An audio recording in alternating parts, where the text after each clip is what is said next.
Let's go, Jayden freaking Daniels. 2 rushing touchdowns, 28 fantasy points, but was it a good real-life performance? As many of you know, I am an absolutely massive Jayden Daniels fan. Okay, so look, this is 3rd and Timbuktu here. You know, you can make a case, just hit Scary Terry right here and just live to fight another down. Or Jayden decides to just tuck and run and see if something could potentially open up down the field.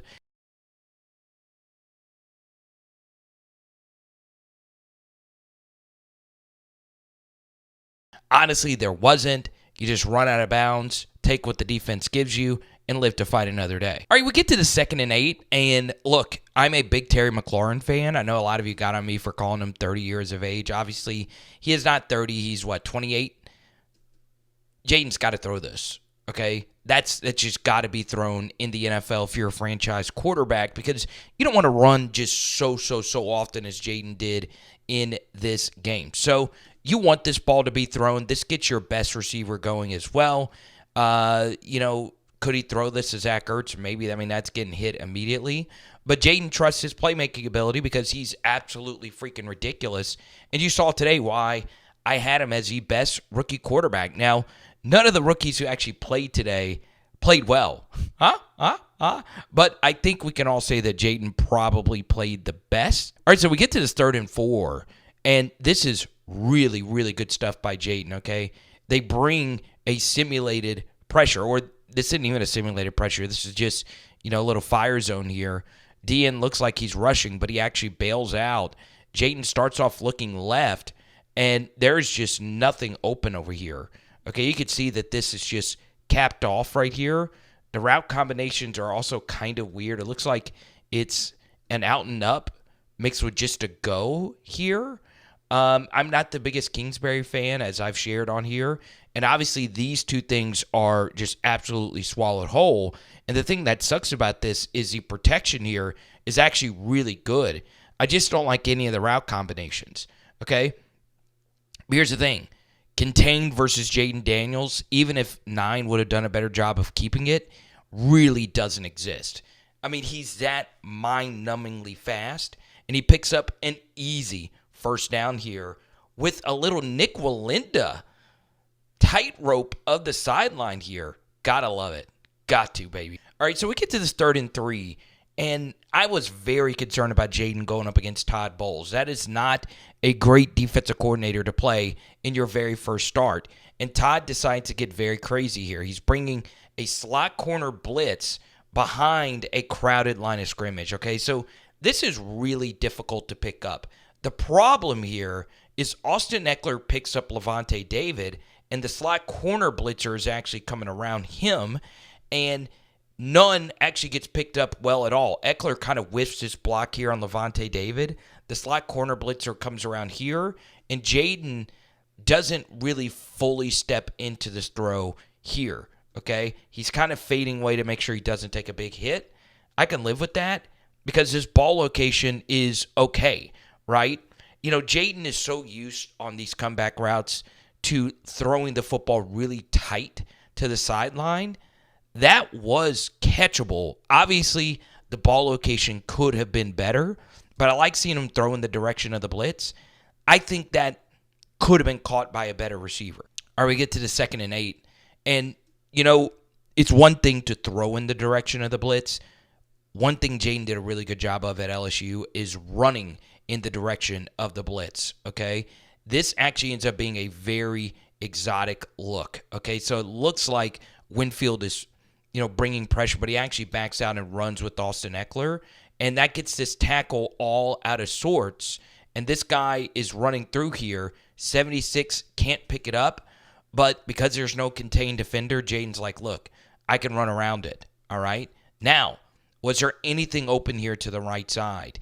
Because that's looks like where Jayden eventually ended up looking. No.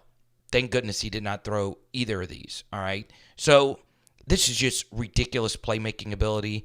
There's not really many quarterbacks in the NFL that could do that. Anthony Richardson can. Obviously, Lamar can. But that is just ridiculous. And then it's the show, right? It's the afterburners here. Just fall down, don't take a hit, and it's a huge gain. So we get to here. There's 2 deep safeties here, so you would like to think that these verticals were not open here. Linebackers also float back really deep, okay? So Jayden decides to take this to Austin Ekeler, one of the best receiving backs of the modern era, and this is why Austin Ekeler is that, right? He throws Levante David off of him and another starting backer, and now it's just off to the races here. Man, Austin Ekeler looked like he had some real juice in this game. So here we go, 2nd and 10. Jayden drops back really deep. Don't know if anything's open. Once again, we get a tight broadcast camera angle here. Going to go. So here we go, 2nd and 10. And, I could go look up the all 22 of this, but I don't know if anything's open. I really don't. Okay, and Jayden has dropped so far back here that it's just kind of tough to see anything, really. Okay, but Jayden somehow gets out of this, and this is the danger of playing Jayden Daniels. He can get out of any of these situations and just run right by you.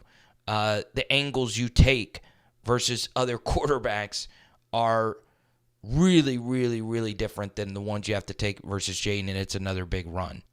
So we get to here, and Brian Robinson was definitely one of my more drafted running backs in fantasy this year, just because of all the gravity that Jayden brings to the running game. Okay, you're looking to fill over here, and you could just easily overrun the backers, or the running back, and that's exactly what happens here. All right, so we get to the 2nd and 5. Snap is a little high. You get a play action fake mixed in here. And Jayden decides to not rip either of these routes. And, well, he decides to tuck and run. All right. Does Zach Ertz eventually get open here? Sure. Okay. That could have been thrown. But Jayden elects to run through here and pick up this 1st down. Okay. Big rushing day for JD5. Really was. He falls forward and doesn't take a hit. All right. So we get to this 3rd and 5. Okay. And this is coming from someone that watched a lot of Jayden, okay? In college, he threw this every single time to Malik Neighbors. Well, that's Malik Neighbors, who's probably better than any receiver on this team. And you can make a case Brian Thomas is a better number 2 than any of the number 2 receivers on this team. So Jayden always throws the comeback route to this player. He always has and always will, okay? I don't know if that's the best option here because Zacchaeus is just not that guy. So right here, it's clear man coverage. I would like to see Jayden work over here with Terry McLaurin on the whip, okay? Because this is there, okay? It's not past the sticks per se, but that to Terry, I think, would have been a nice gain. It would have been an easier throw, and you could go for it on 4th after that as well. So on this 1st and 10, you would need a wider camera angle to determine if this dig to Dyami Brown was open. Either way, this is a ridiculous throw to Zach Ertz, okay? Good zip on the ball, and it actually gets through there, okay? I was very shocked that ball actually got through there. I was interested to see if this dig to Dyami Brown was open, okay? But Jayden does get it there, and he picks up a 1st down. So I hope you subscribe and ring the bell. Obviously, Jayden took some tough hits in this game, but he's a tough son of a gun.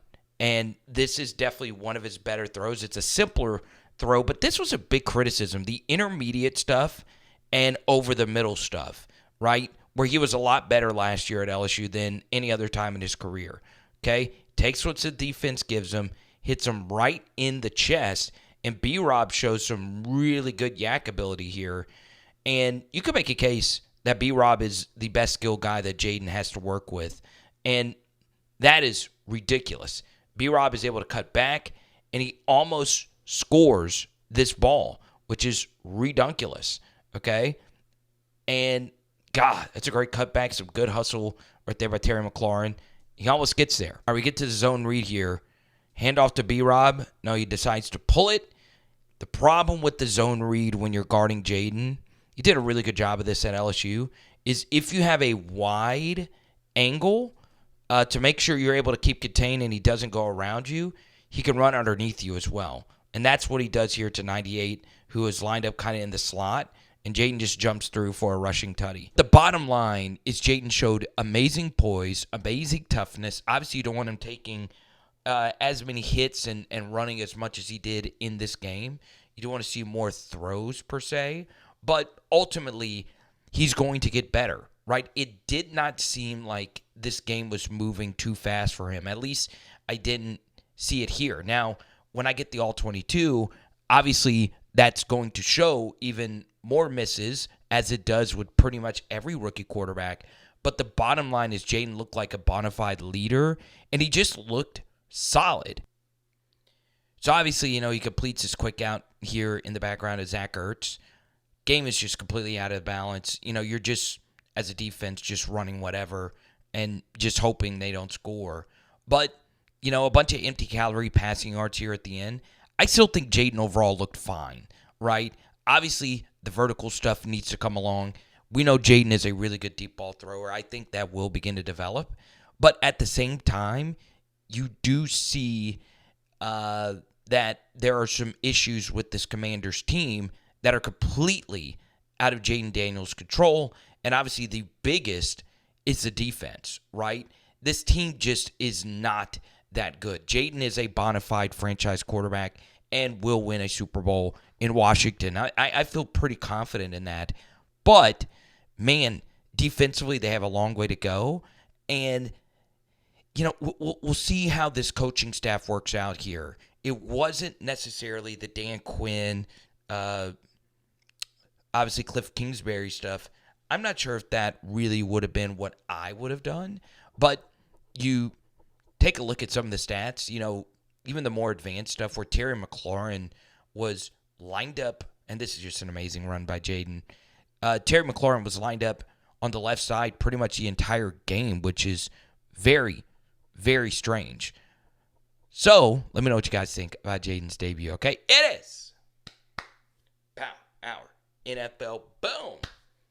It's so late. Cutting this, so I'm trying to stay quiet. And tonight, we are doing some of that Ben & Jerry's chocolate ice cream. It's fire. Check it out.